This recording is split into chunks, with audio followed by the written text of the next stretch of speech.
This is the fourth in a series of videos introducing the Credit Commons with me, Matthew Slater, and Dill Green.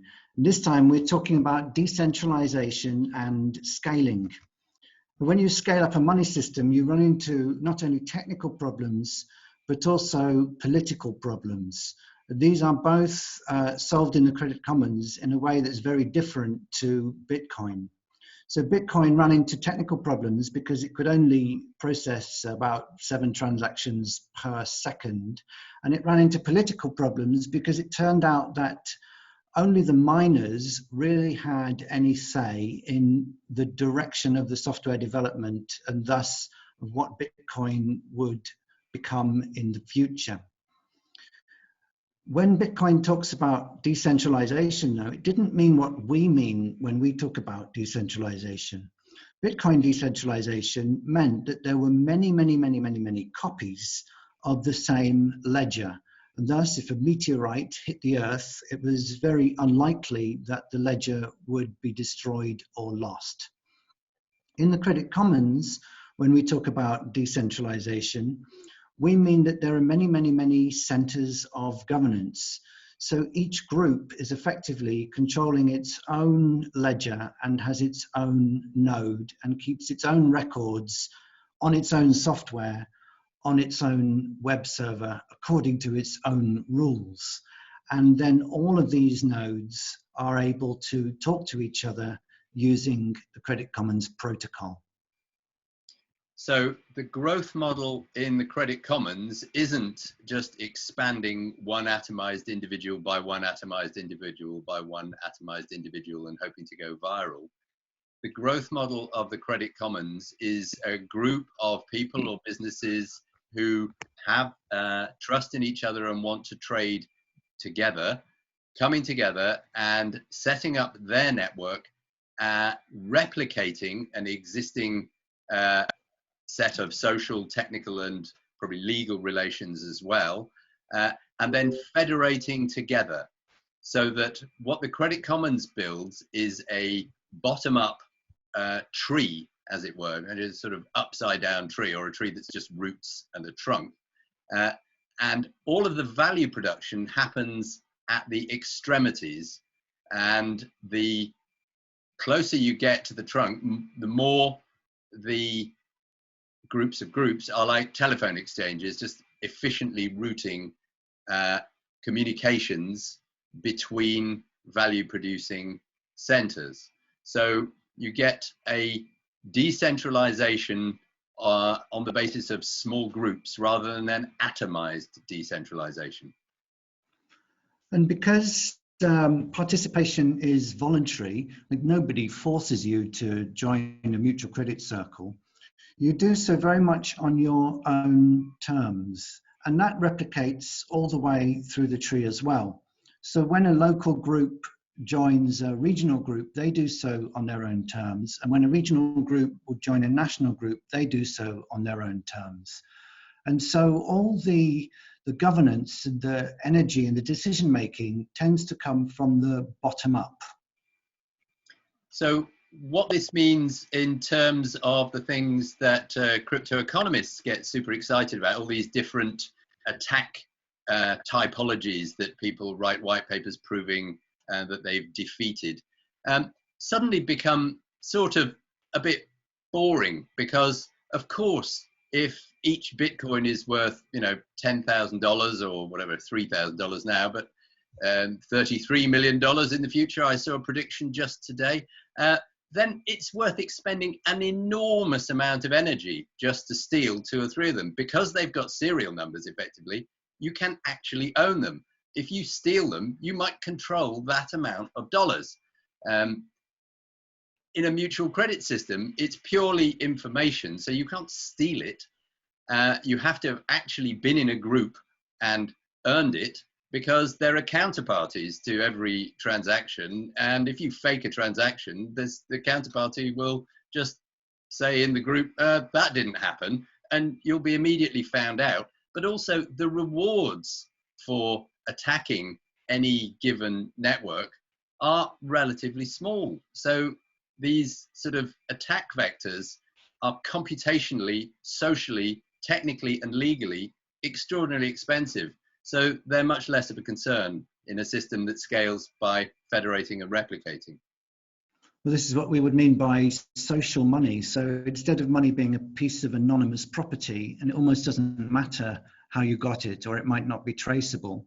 If money is instead half of an exchange, then you can't get it without somebody being on the other half of the exchange and without it actually coming from somewhere.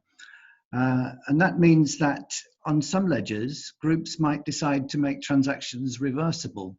This happens a lot, obviously, in Let's and Time banks, where they don't think of their units as very, very solid. But it could happen in business barter networks as well.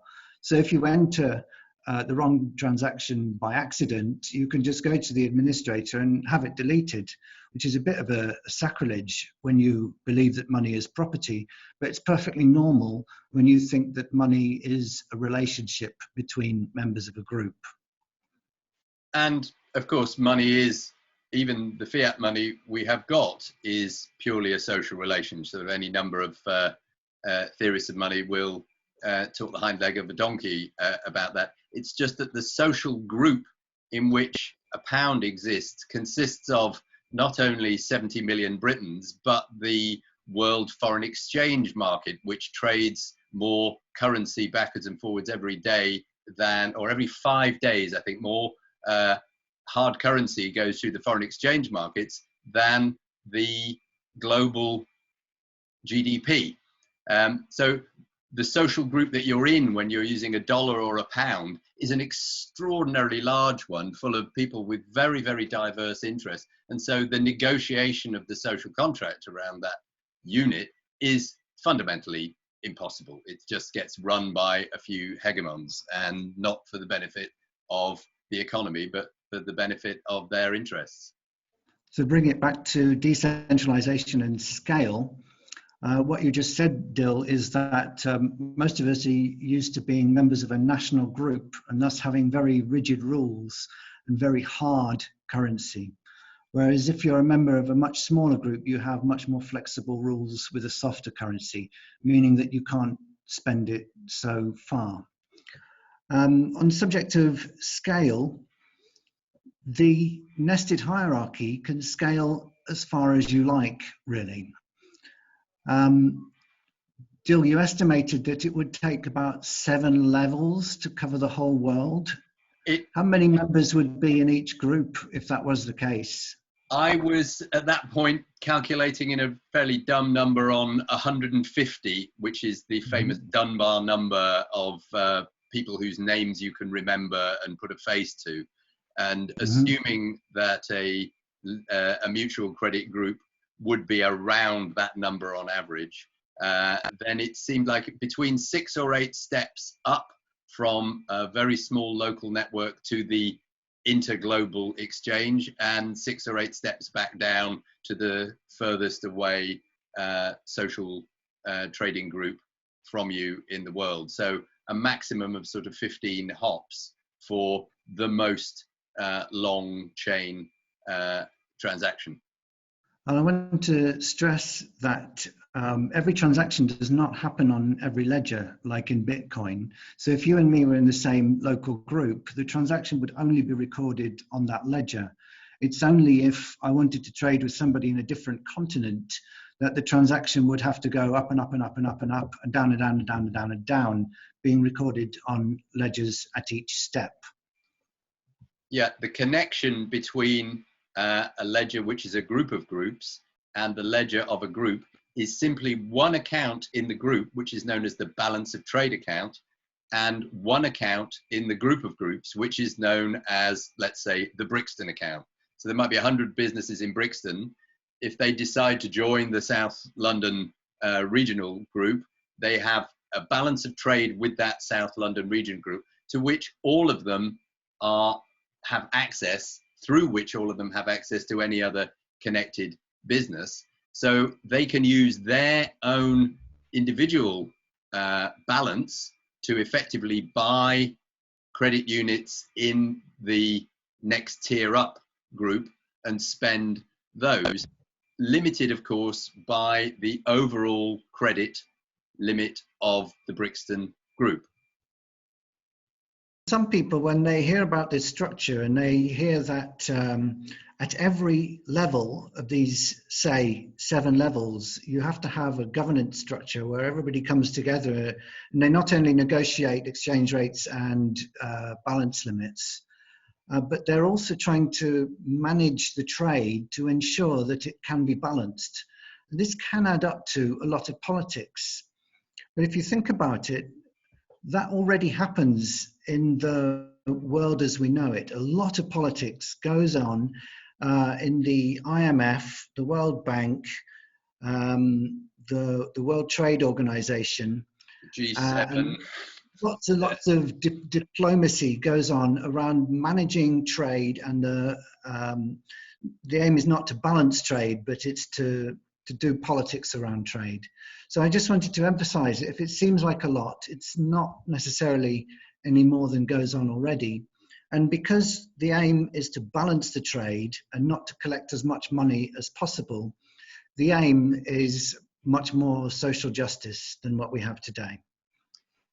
The other management, as it were, body that exists at the moment is the World Foreign Exchange Trading Network, and the theoretical purpose of that is to keep relations between governments, who generally want to print more money, and central banks, who generally want to try and hold the reins in on money, to keep that politics honest. So overall, it's an extraordinarily expensive setup that we have at the moment, and we would argue that's because of the fundamental structures of money, which are so unexamined, that require such sort of crazy ways of doing it.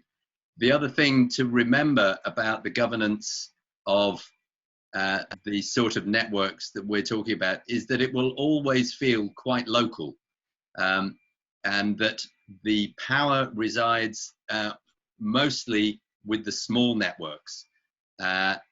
So the value production will tend to be at the lower tiers of the hierarchy. There will be very little value production going on in continental or intercontinental exchanges. They will be mostly telephone exchanges, and they will be telephone exchanges with representative democracy of all the members of those exchanges. And it will be absolutely unavoidable to them that if, say, Africa is consistently unable to purchase what it needs, and therefore has lower capacity, that the way to improve things for everybody will be for everybody to join in investing in the capacity of Africa. At the moment, the IMF conspires to stop African countries developing their capacity, and they're obviously supported by, you know, the oil companies and the mining companies, who sort of privatize that and refuse that to be capacity that belongs to the nations. And in the next recording, we're going to look at the actual ledgers that we've developed in prototype.